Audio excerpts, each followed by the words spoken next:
Maaga nga ako nagising ngayon kasi ang dami ko palang gawain sa bahay. Pero yung totoo, ito naman po talaga yung ginagawa ko araw-araw. At pagkagising ko nga ay pumunta na ako sa kusina para maghugas ng mga pinggan. Hindi ko pa nga yan nasusuklay yung buhok ko, kaya tinali ko lang muna yan. Pag naguhugas po ako, nagtitipid po ako sa tubig kasi nga po, ayan, baka naman po kasi maubusan naman kami ng tubig dahil hindi pa nagde-deliver yung truck ngayon. Maaga pa nga kaya naman nakasimangot pa talaga yung mukha ko. Hindi po talaga ako tumatawa pag umaga kasi seryoso po ako sa ginagawa ko. Binilisan ko nga din po yung paghuhugas ko dyan kasi marami pa rin po akong gagawin na mga ibang bagay. Mga nagtatanong po dyan kung bakit diyan ako naghuhugas, diyan po kasi yung kusina namin guys, hindi pa po kasi yan maayos.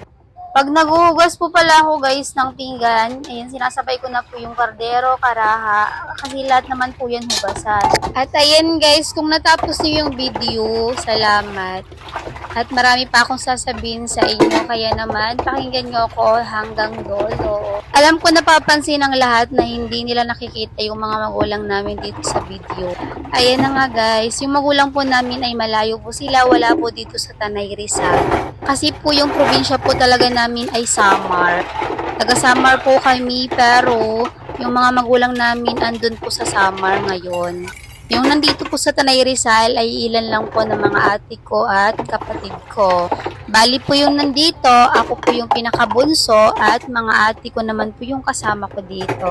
Kaya po hindi nyo po talaga makikita yung mga magulang ko dito guys. Pag umuwi po ako ng Samar, doon nyo lang po sila makikita kasi ipapakita ko po sila sa camera. Shout out nga po pala sa mga taga-Samar dyan. Ayan, ingat po kayo lagi. God bless. Pagkatapos ko nga maghugas ay hinugasan ko na rin tong chinelas. Kasi guys, sobrang dumi talaga ng chinelas na to, grabe. Ayan, lumalaban pa rin yan kahit sira-sira na siya. Sana all na lang talaga lumalaban. At nainggit nga ako, kaya naman hinugasan ko na rin pati yung chinelas ko. Itong chinelas ko, matagal na po ito pero hindi ko ito pinapalitan. Kasi hindi pa naman siya masyadong sira. At ayan, nakikita nyo naman na maganda pa siya. Madumi lang siya kasi hindi ko masyadong hinuhugasan.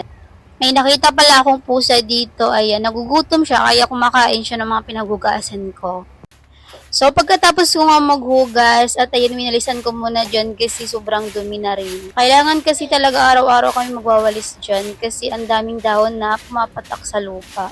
Nalalaglag pala. Kasama na rin yung mga pinaghugasan dyan. Hindi naman kasi naalis yan pag hindi talaga winawalis. Kaya pag naghugas po, kailangan walisan pagkatapos kasi yung dumi hindi po yan mawawala. Andyan lang po yan.